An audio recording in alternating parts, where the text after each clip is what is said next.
Now, this session has 2 or 3 parts. I will see how much we can pack into the time. One is what is called orientation. So we have to understand the program and the whole. I'm requesting also Pravinci to say something about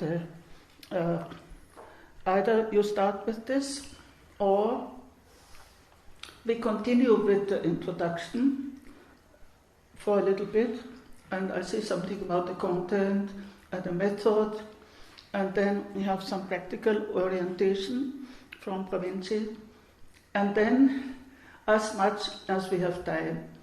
I always want to have some self-introduction, but we are so many. So we can maybe start and then continue some other day, because it shouldn't be a monologue. I want to hear something about you as far as we have time. I think, let me first say something about the program, the content, and the method. So that this is the other kind of orientation, and then comes the practical orientation.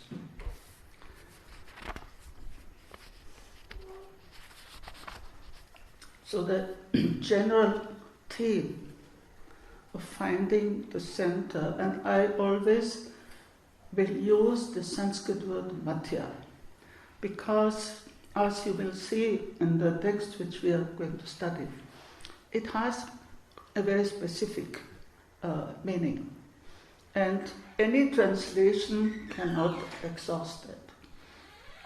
So I will use Madhya. And I will also say something about the word. And as you have seen from the invitation already, we will follow this topic of Madhya through different texts. And some very fantastic texts. So one day, one text. It requires a lot of our concentration. Previously we used to have only one text for the whole week.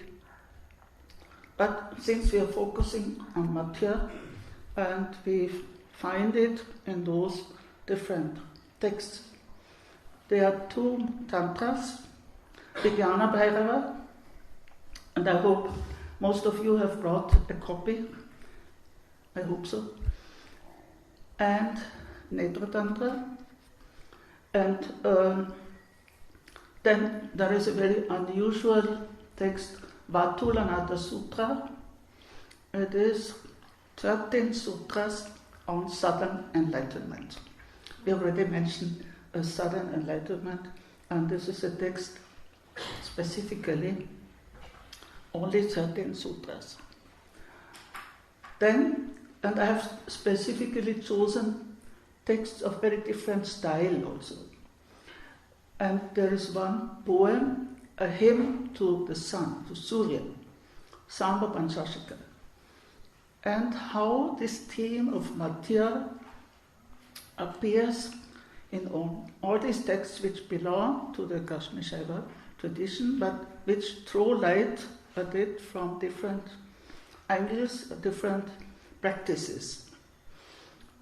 And then, of course, we had already last year, but not everybody was here, the Netra Tantra, so another Tantra, and then a more philosophical text by Sri Maharaja, Pratyabhijna Hridaya, the heart of recognition.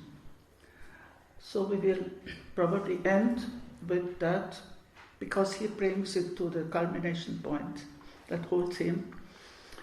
And so every day will be one text. And I will do it a little methodically. I give you first an introduction to the text, brief introduction, what kind of text it is. And then we have this selection, which you have in a little booklet, of passages directly related to the topic of Madhya. And then we use the text which we study for our meditation, for our practice. And then I give you some guidelines how you can apply it for the practice.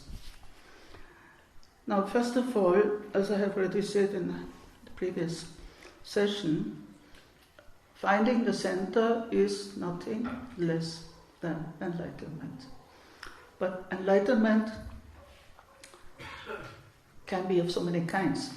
And there, Abhinavagupta has a wonderful simile. He says there are different kinds of enlightenment.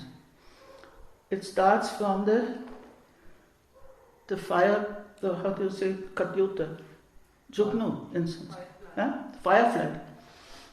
So it is enlightened for itself. It is a light, but it cannot show the light to others. You can be enlightened for yourself, but you cannot be a guru, you cannot be a light to others. So there is a firefly, then there is a jewel which reflects the light, then there is a star, then there is a moon, and there is the sun.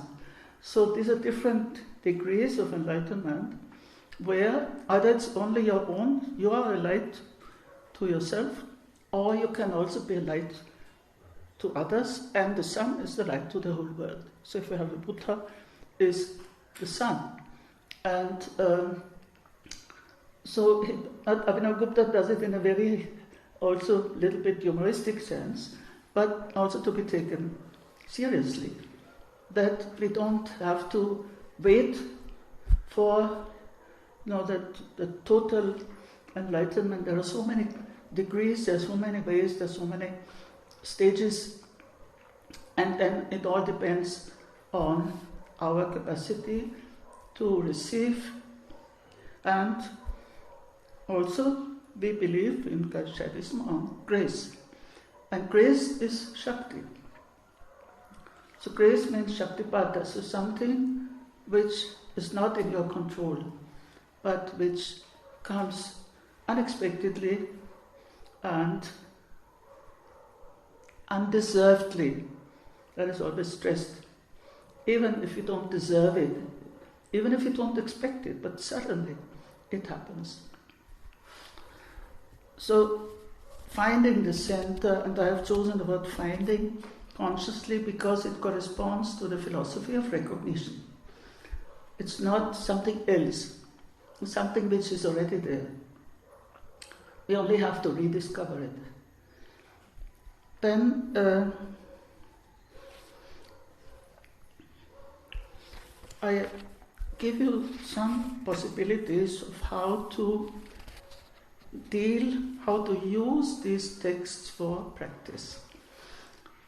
Afterwards we'll talk about the program, why we have arranged it in that way. But it's very important how to use the text for our own enlightenment, for our own practice, our own meditation.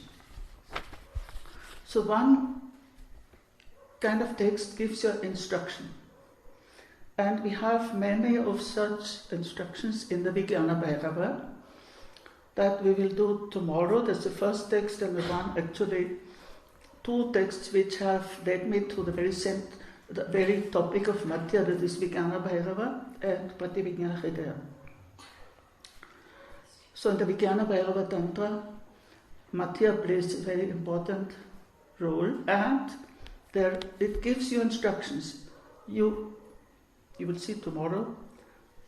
You practice with the breath and your awareness and all kinds of practices which are described in the Vijnana Bhairava, which you can take as a basis for your meditation. Not only for one day, but maybe for the whole week. So this is instruction. Then another possibility to deal with this text is, again, recognition.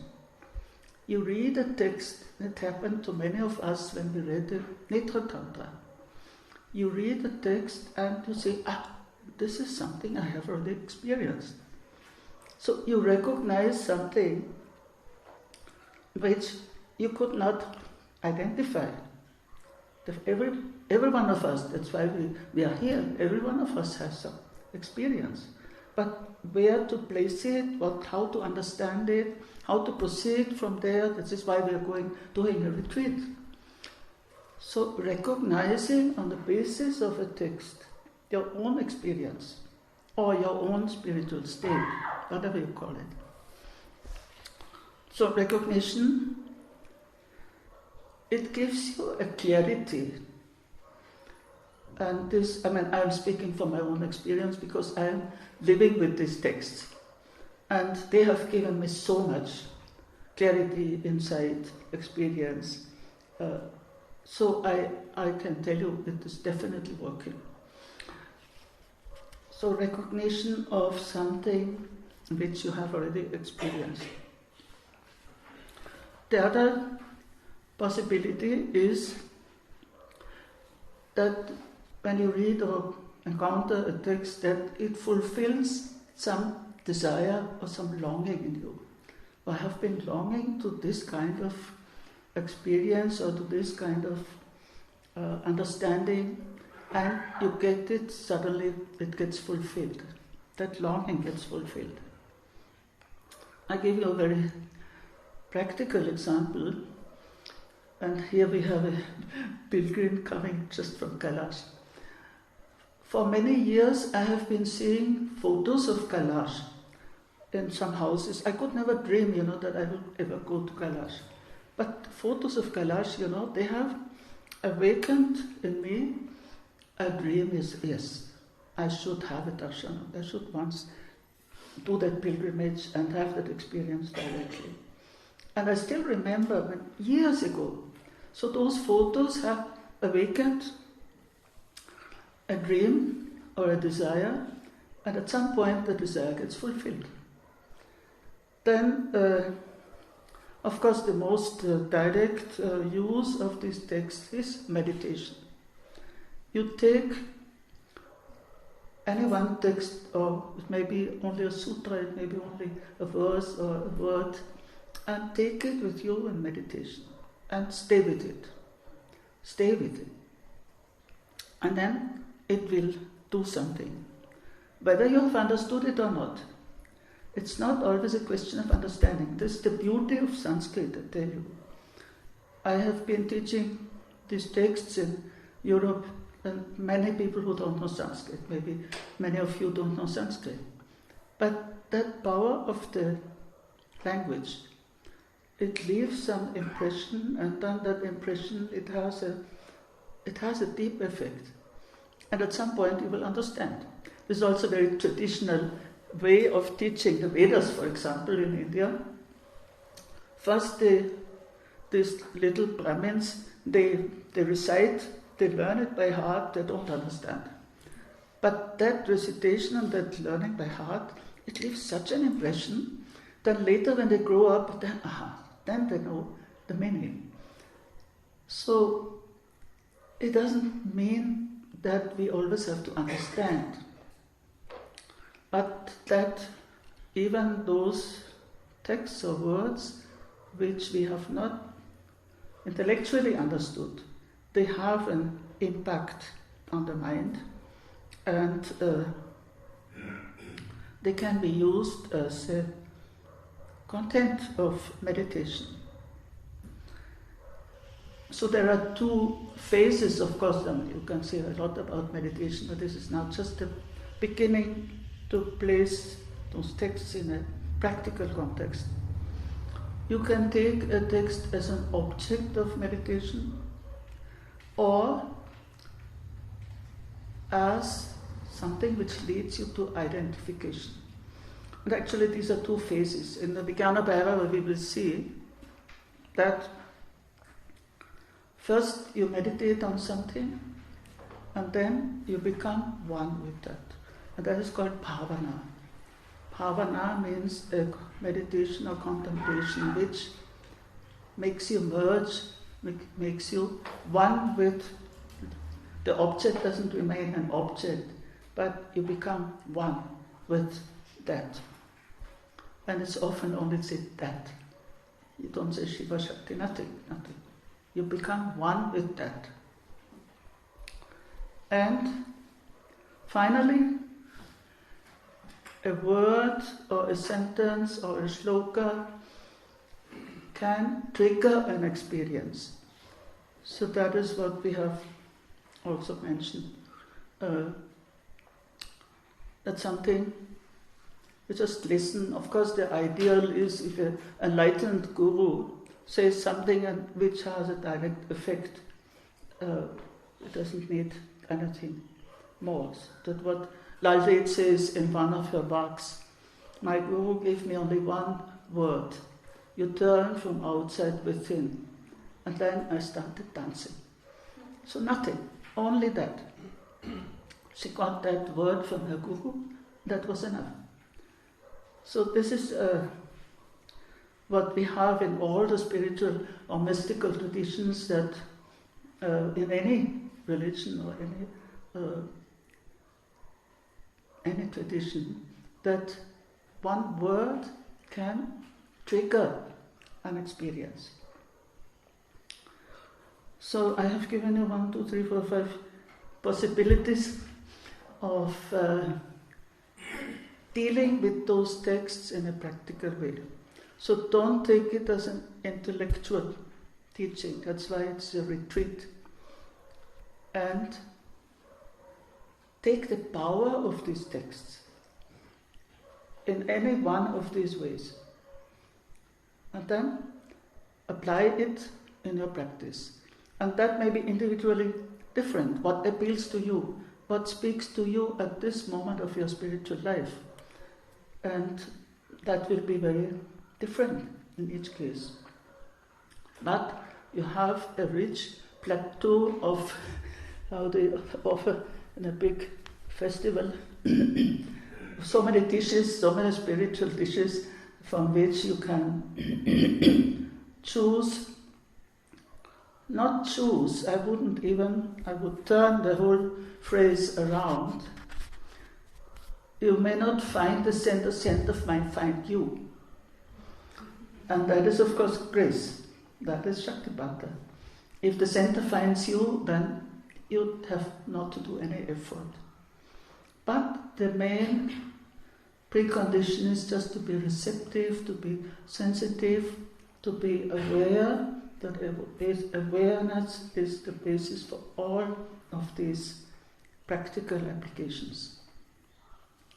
And then you will see the power of those texts.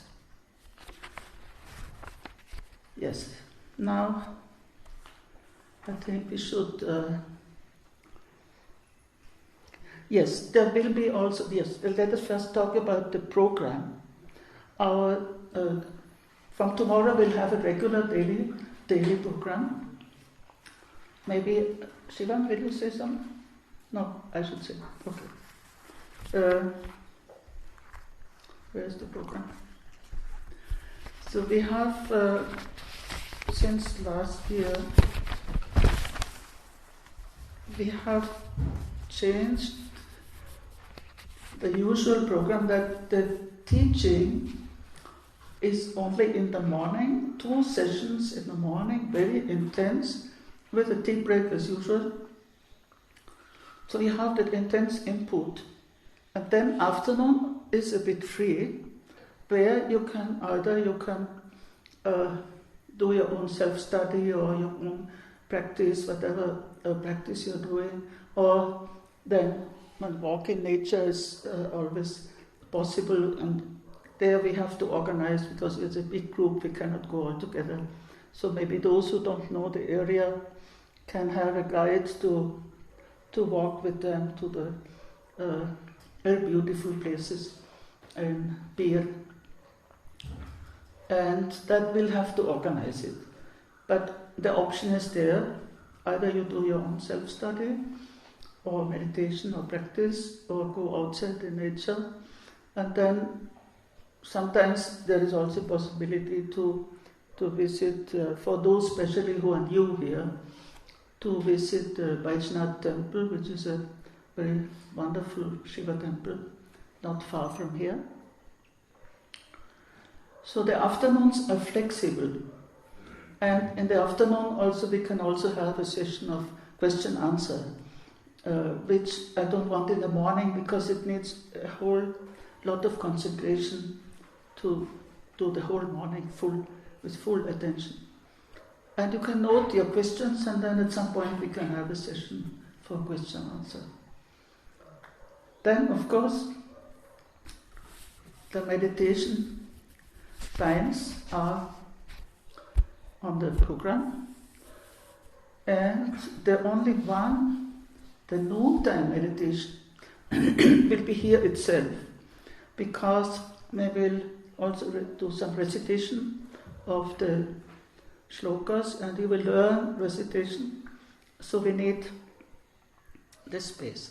Otherwise, of course, you will explain them where we do the meditation in the Kangyu Hall, in the temple, first floor.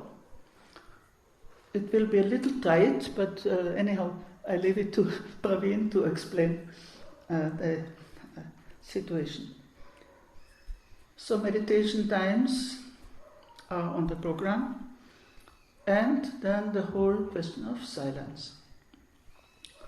Now, it is a retreat, and we definitely want to be very focused and very concentrated and to get some deeper entry into our own experience and practice. So silence is a protection for yourself and for the others. Now they have a practice in the Rishikesh and at ashram. If anybody wants to do a very serious retreat in silence, then they put a little label, silence. They can participate in everything, but nobody will disturb them. So I recommend it highly, because those participants in my retreats in Rishikesh who were in silence, they profited much more spiritually, because they are not distracted, and so it is a great help if you really want to do a retreat without talking, without distraction. So it's just an option, it's completely free, left to you. Then, so meditation sessions.